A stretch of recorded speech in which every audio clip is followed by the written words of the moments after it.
What's going on, guys? Welcome to the Adventure Outpost, your hub for all things movie related. I know we've been gone for a while. It's a lot longer than I hoped to have been gone for. I had my honeymoon, and then I had the unfortunate pleasure of getting COVID as I got back from my honeymoon. So I was out for a little bit longer than I wanted to be doing with these videos, but we're back now. We're healthy. We're back to 100%. And it's time to dive back in to all of this good video stuff. We got a bunch of stuff coming up for you. We're finally back to our week to the week box office stuff. I know that I missed out on doing everything I watched in July since I was gone through the end of July into August. I am going to try and get that video out this week so that you guys, if you are interested, can see everything that I watched for July, because it was a stacked month. I watched a lot of good shit. So I will get that out to you guys at some point. But we are here now. We're here to talk about those juicy, juicy box office numbers.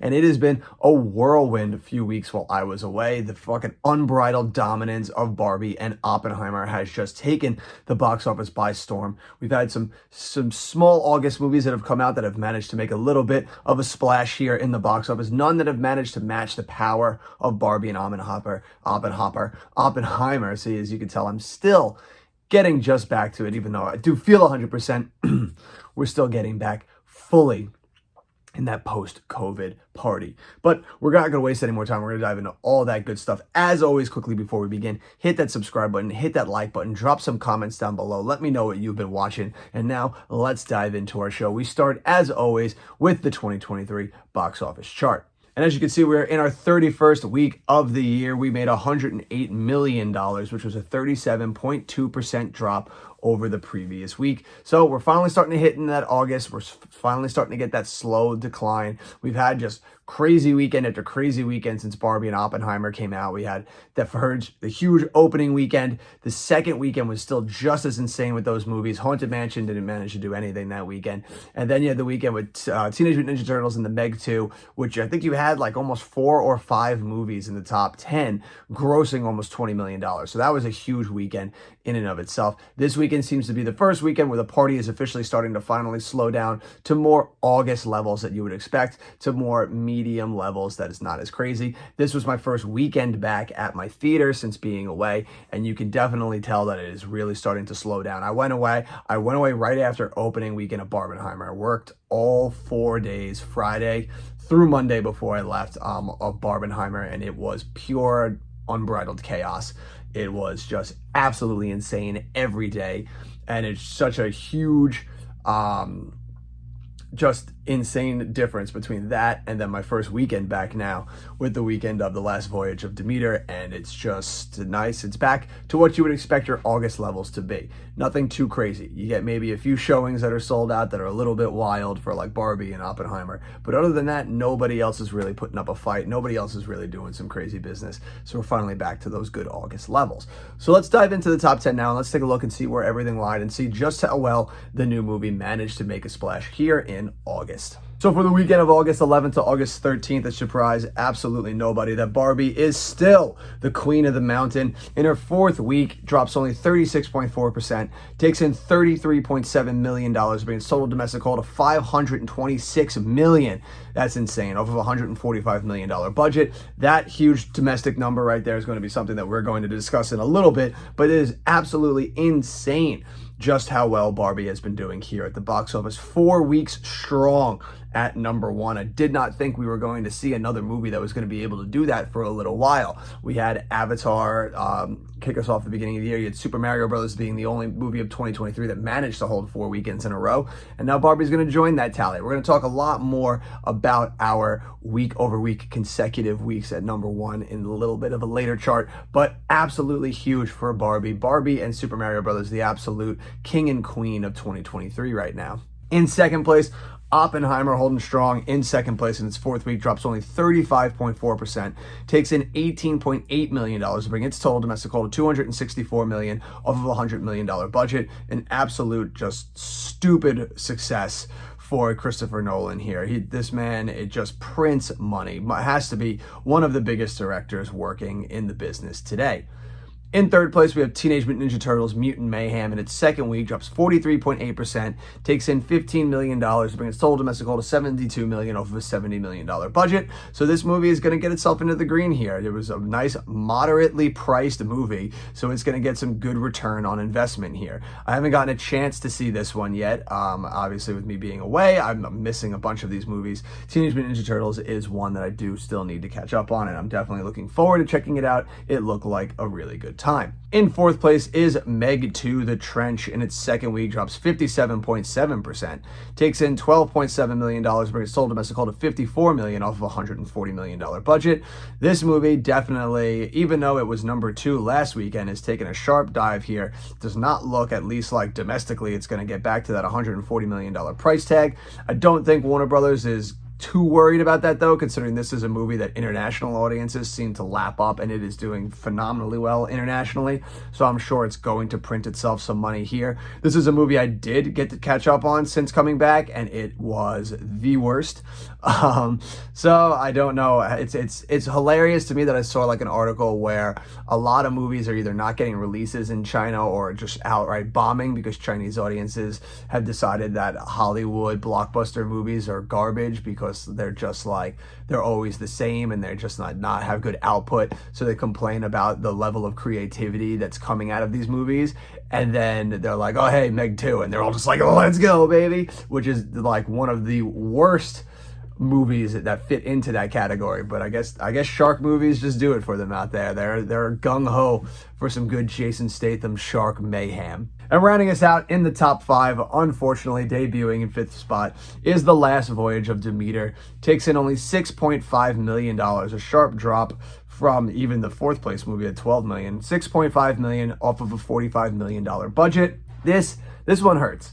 Mostly because I saw the movie, and I think this movie deserves to find itself a little bit of a mid-budget audience right here. I think this movie just did not get marketed enough or did not get marketed well, but I think this movie was actually really solid. Like, yes, the story is very derivative, and there are some moments that are clunky and some dialogue that's very clunky, but the atmosphere in this movie, the production design, the sound design is so on point.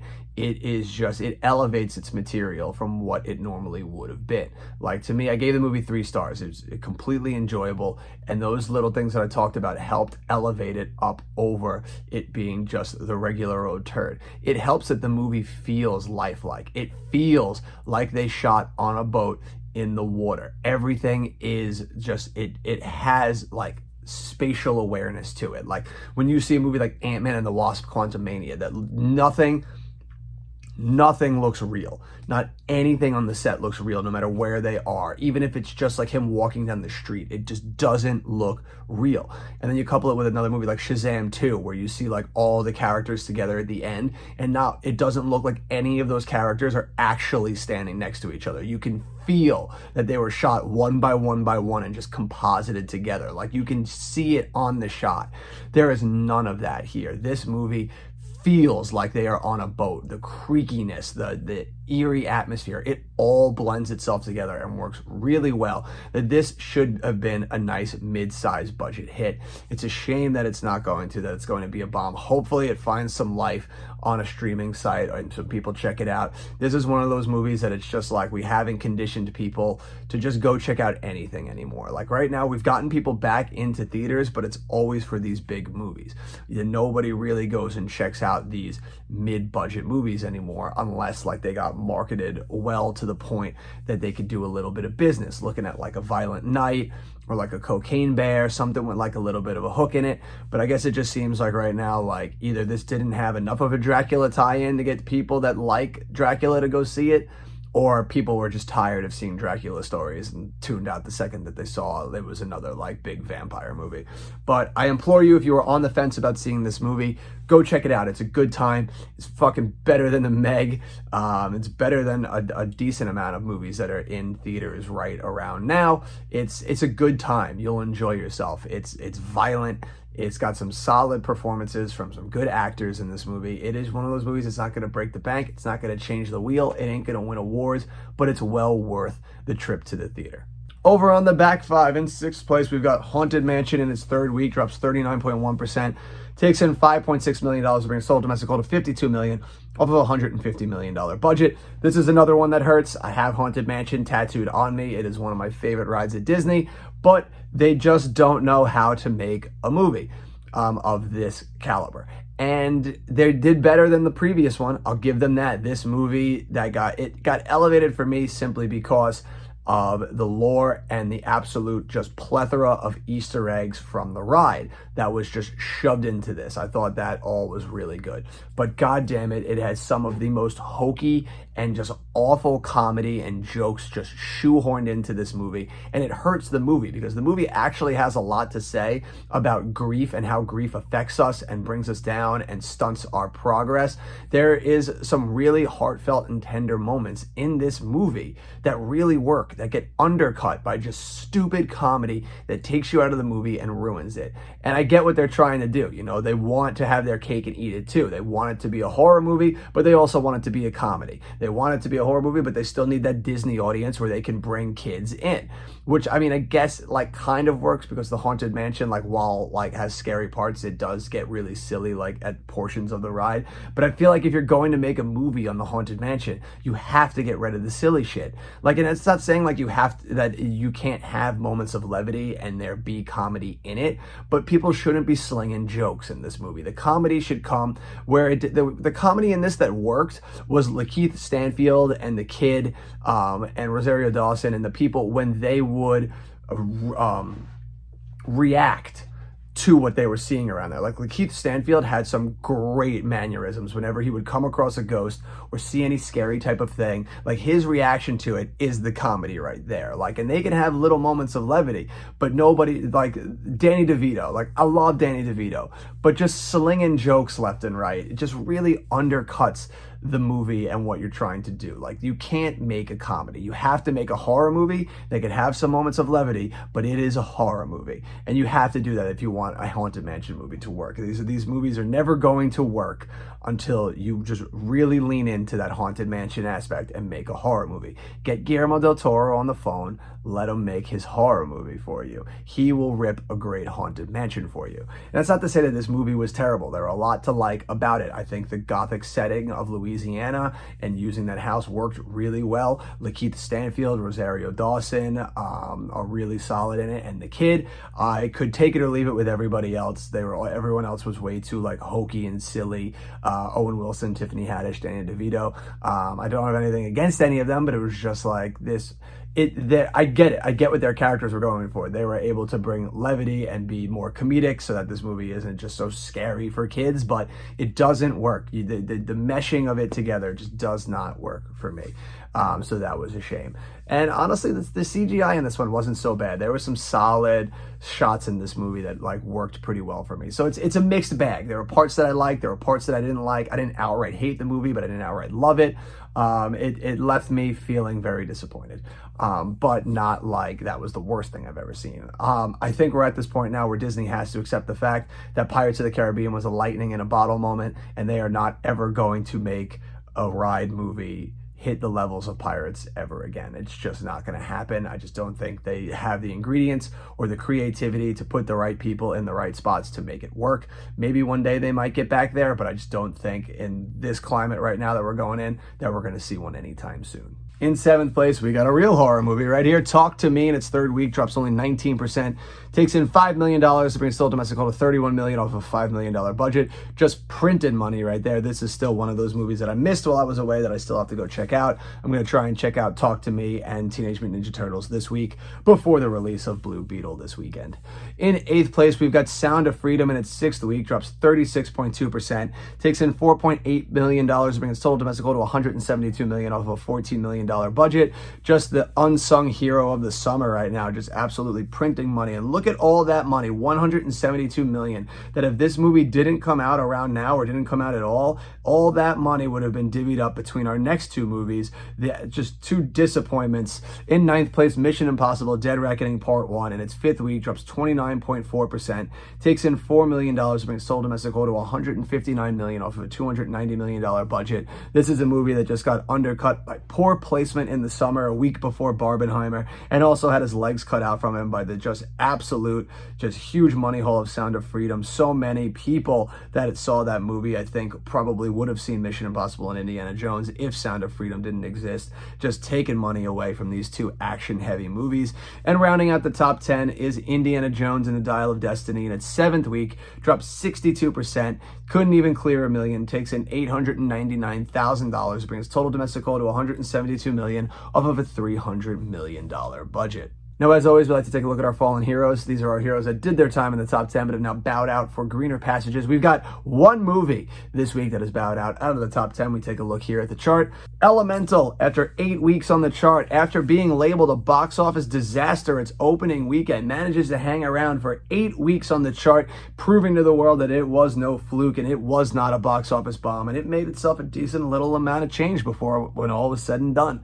So you did your time, you had your say, you had your fill. But we will now see you in the world of physical media. Until then, as always, we salute you. Now, while I was away, we had the absolute huge pleasure of Barbie joining the $1 billion club. It is officially, I think it's like the 53rd movie to gross $1 billion, which is insane that we've had so many of those. I remember back when we only had one movie that did it. And then we had 2 movies that did it. And then like years later, you had 3 movies. And now we're up to fucking like almost 60 movies. It's absolutely insane. But Barbie is the latest one to join the party. We take a look now of this movie joining the party. And right now, it's not all the movies that have grossed $1 billion. We're not looking at that one, but we are looking at our post-COVID movies that have managed to gross $1 billion. We take a look here at this chart. And as you can see, Barbie joining the party right now. It has already passed Jurassic World Dominion. It sits right now, Barbie, at $1.18 billion. Its sights are set on the only movie left in its wake for 2023 to overcome, to be the hero of the year. Super Mario Brothers at 1.34. Does Barbie have it in it to pass Super Mario Brothers? I think at this point, it's a safe bet to assume that it is absolutely going to, and it is going to be the highest grossing movie of the year. I think it's a safe bet. Barbie shows no signs of slowing down, and I think this movie honestly has a chance of even getting up to Top Gun Maverick from last year at 1.49. I could see Barbie settling around the 1.5 mark, making it the third highest grossing movie since COVID. And then as you can see, I don't think it has any shot of getting up to Spider-Man No Way Home of 1.9. And then of course, no one's hitting that like number one juggernaut of Avatar: The Way of Water at 2.3. But it is insane that we are going to live in a world probably where Barbie is the highest grossing movie of the year, and then also the third highest grossing movie of the post-COVID era. It's just crazy where we are right now. You never know what movie is going to just hit with the people and just become an absolute resounding success. Yet here we are, Barbie sitting real pretty, just moving its way up the chain. And we're going to be here to follow it along all the way. But I'm assuming, I'm going to make my claim right now, and it's going to say it's number 3. I think it's going to pass Top Gun Maverick, and that's where it's going to stand, somewhere around 1.5. So we'll keep checking around, we'll keep watching, and we'll see if that prediction comes true. Now, we talked before about Barbie's domestic total of $526 million, which was enough to knock it into the top 25 highest grossing domestic movies of all time. It is slowly moving its way up the chart. This is another one where it's hoping to blow past Super Mario Brothers. We take a look here at the chart, and as you can see right now, Barbie is the 18th highest grossing domestic movie of all time at $526 million, just ahead of Star Wars Episode 9 Rise of Skywalker in the 19th spot and Beauty and the Beast in the 20th spot right there. It only has about less than 10 million to go to pass Rogue One: A Star Wars Story in 17th. And then it has its sights set right there on The Dark Knight. If it can do another $10 million this weekend, it will firmly blow past those two movies and keep rising its way up on the chart. I think Super Mario Brothers is number 11 right now. I know it was below Incredibles 2. It didn't gross 600 million. So Barbie right now has a chance. Barbie right now, with no signs of slowing down, has a chance to gross 600 million domestically, which is another just absolutely insane total right there. And it's going to be crazy to look along. If it passes The Incredibles and hits into the 600 million mark, that is another huge win, just another barrier that Barbie's blowing down, which just puts the final nail in the coffin, I think, for all those naysayers out there that said this movie wouldn't do anything after its opening weekend, that this movie didn't have an audience, that it was crap, that people weren't going to go see this movie. Well, you were all wrong. People are flooding to this movie week after week after week, and it is doing absolute gangbusters here at the box office. We turn our attention now to the top 10 worldwide and domestic for 2023. We start, as always, with our worldwide. We go now to the chart. In first place for right now is the Super Mario Bros. With $1.3 million. Right behind it is Barbie with 1.8, and it is closing in fast. In third spot, we've got Guardians of the Galaxy Volume 3 with $845 million. Fast X with $719. Spider-Man Across the Spider-Verse rounding out the top 5 with $684. Full River Red with $673. Oppenheimer fucking moving up that chart right now. It's $649 million. That is unreal. Then you got The Wandering Earth 2 with $604. The Little Mermaid in ninth with $566. And debuting finally on the chart in the top 10 is Mission Impossible 7 with $522 million. So while it's not making much here domestically, at least, the worldwide and international audiences at least help making this movie not so much of a box office bomb. If they could keep just like showing up for this movie and get this movie at least into the 600 to 700 range, I know I would sleep a lot easier at night. But with Mission Impossible debuting in the 10th spot, it knocks out the previous 10th spot, which was Lost in the Stars. Over on the domestic front, you've got the Super Mario Brothers movie still in first place right now. It's $574 million, but Barbie is quickly on its tail in second spot with $526 million. I would not be shocked after this upcoming weekend to find that we have a new number one. In third place, we got Spider-Man Across the Spider-Verse with $380 million. Guardians of the Galaxy Volume 3 with $358 million. The Little Mermaid with $297. Oppenheimer with $264. Ant-Man and the Wasp with $214. John Wick Chapter 4 with $187. Sound of Freedom with $172.8. And Indiana Jones just behind it with $172.6. And now we take a look here at my top 10 bets for the year. With Mission Impossible squeaking its way into the 10th spot, I now have another movie in the top 10 where it looks like I am at 1, 2, 3, 4, 5, and 6 movies right now that I predicted would be in the top 10 that are in the top 10. I don't have any of my spots correct, but at least I've got at least 6 right now that are in there. As you can see, I have 2 X's against Indiana Jones and Ant-Man and the Wasp, as these were 2 movies I predicted would be in here that have no shot of showing up at this point. Ant-Man and the Wasp was in, but is now bowed out from too many movies, making too much money. So that one I firmly lost on, and I just don't see Indiana Jones at this point making enough to get itself into the top 10. So I firmly think I lost there. I only have 2 movies left with a shot to get in there, being The Marvels and Aquaman. I think depending on how the movie does critically when it comes out, The Marvels has a shot of coming out. Aquaman, I would have said way back when, a few years ago, that was a sure thing,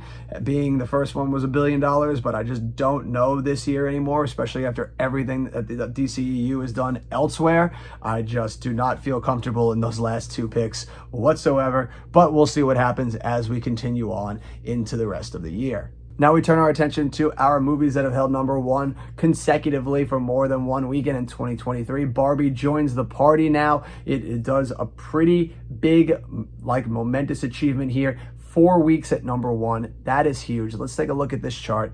As you can see, Barbie now right there in the middle of the pack. It has had July 21st, the 28th, August 4th, and now August 11th. 4 weeks at number 1. It ties itself with the second spot right there with Super Mario Bros. Movie that held April 7th, April 14th, April 21st, and April 28th. 2 Marvel movies at the bottom only managed to hold 2 weekends in a row. Right now, we only had 5 movies so far that have managed to hold number 1 for more than 1 weekend. Obviously, at the top of the pack is still Avatar. I don't see any movie really just hitting that. Barbie, maybe, because Barbie will probably win this weekend again. I don't think Blue Beetle is going to put up much of a fight. I think next weekend it will also against Gran Turismo, but I don't know. It's possible that it gets up to 6, but does it have a 7th in it? I don't know how. It depends on how the Equalizer will do, but it's entirely possible. There is really nothing coming out right now that it is possible that Barbie could match Avatar. I don't know if it's going to. I think there's definitely a shot. There is absolutely definitely a shot, because we've got Blue Beetle this weekend, Gran Turismo the weekend after that, and then the weekend after that, I believe, is Labor Day weekend, which is the Equalizer 3. These are all chances that Barbie can still beat these movies, depending on what they're saying that these movies are going to open to. Because right now, we had this past weekend, Barbie still did $33 million. So it's still got a shot to beat the Blue Beetle. I don't know. They're saying Blue Beetle might be number one, but I don't know. It's so up in the air. I'm going to call it, and I'm going to say Barbie's still going to own this weekend. So I'm going to say I think Barbie will get 6 weekends. That's what I'm going to say. That's going to be my prediction right now. I'm making all sorts of predictions this week. That's my prediction. Barbie's going to get 6. And it may get 7. It may tie Avatar, but I don't think it's going to pass Avatar. We're going to hold to that right now. That's what we're going to hold to. And last but certainly not least, we turn to my favorite chart, and that is our chart riders. That is looking at the movies that have stayed in the box office for the longest in 2023 so that we can see at the end of the year just what movie had the best legs, what movie resounded with the audience the most, that got the asses in the seats. So, as always, we take a look at the chart. And as you can see, nobody's touching our top 3 right now, it looks like. Avatar: The Way of Water locked in at 12. Puss in Boots locked in at 11. The Super Mario Brothers locked in at 10. I guess it will depend to see what Barbie does. Barbie right now, probably the only one that's going to have it to get all the way up there to see where it ends up. Who knows, but we'll keep charting along. Locked in right below that at 9 weeks, you got John Wick Chapter 4, Guardians of the Galaxy Volume 3, and Spider-Man Across the Spider-Verse. Locked in at 8 weeks, we've got A Man Called Otto, we got Dungeons and Dragons, The Little Mermaid, and now Elemental joins that party. 8 weeks at the box office for that movie is an absolute success. Indiana Jones and the Dial of Destiny right now is up to 7 weeks. It looks like it's going to lock in at 7 weeks. It's in the 10th spot right now in the top 10. Usually that is the sign that that movie, whatever's in the 10th spot, is saying goodbye to the box office by the next week. So all likelihood that Indiana Jones and the Dial of Destiny is going to lock in at 7 weeks with Ant-Man and the Wasp: Quantumania and Transformers: Rise of the Beasts. Sound of Freedom in 6 weeks. Does that one have another week in it? I think so. I think there's only 2 movies coming out this weekend in Blue Beetle and Strays. So there's every chance that Sound of Freedom is going to get up to 7 weeks there and avoid joining the median average of movies in the 6 weeks locked in with Scream 6, Creed 3, Jesus Revolution, Megan, Missing, Air, and Evil Dead Rise. And rounding out the top 10, like right now with 5 weeks, is Mission Impossible: Dead Reckoning. And it's crazy that that movie is almost towards the bottom and on its way out of the top 10 after only 5 weeks. And that'll do it for all of us here at the charts this week. It was an absolute crazy amount that I've missed. It is insane how well Barbie's doing. It's insane how well Oppenheimer's doing. You get some nice little mid-budget August movies coming out. Teenage Mutant Ninja Turtles is going to be a success. Meg, at least worldwide, is going to make itself a success. We had a bit of a stumble with Last Voyage of Demeter, but it always goes to show that box office does not always match up with quality. I think that movie was a solid movie. You should definitely go check it out if you are at any interest in checking it out. Go see that movie. We've got this upcoming weekend 2 movies, I believe, coming out worldwide in the Blue Beetle and the movie Strays. I think Blue Beetle, I think, is going to take number 2. So let's do our top 5 for the week. Those 2 movies are the ones that are coming out. Let's figure out. Hold on, let me pull up what was top 5 this weekend. All right. So I'm going to say that Barbie's still going to be number 1. I think Blue Beetle will take 2. I think Oppenheimer will take 3. I think Teenage Mutant Ninja Turtles is going to take 4. And then I think I'll be nice. I'll take the over on it. I think Strays will round out the top 5. So Strays will take 5. I think that's going to be our top 5. So we'll take a look next week and we'll see just how well that lined up, if I got that correct, and how those all shook out. That's where I think we're going to lie this weekend. I think Barbie's going to take it for a 5th week and it's going to blow past and still hold on strong over the Blue Beetle. I think it'll probably be close, but I still think Barbie's going to take it over. So that's going to be my prediction for the top 5 this upcoming weekend. So make sure that you check back here next weekend and we see where all the dominoes lied. We see how I lined up with my predictions so far, and we see just how well the party of August has continued with the dominance of these 2 movies with the box office totals as we've been going. We are nearing very close already to passing the entire tally of last year's box office. So we're doing pretty well so far. It's been a solid year despite some box office bombs, some box office disappointments, some underperformers. We are still on a pretty good chart to blow past last year's box office tally. So we're chugging along right now, and we're looking forward to what should be a very interesting fall and the holiday season right now here at the box office. But that'll do it for all of us here at the Outpost. Until the next adventure, you have been you, I have been me. These are the movies that we love so much. And until next time, See you at the movies.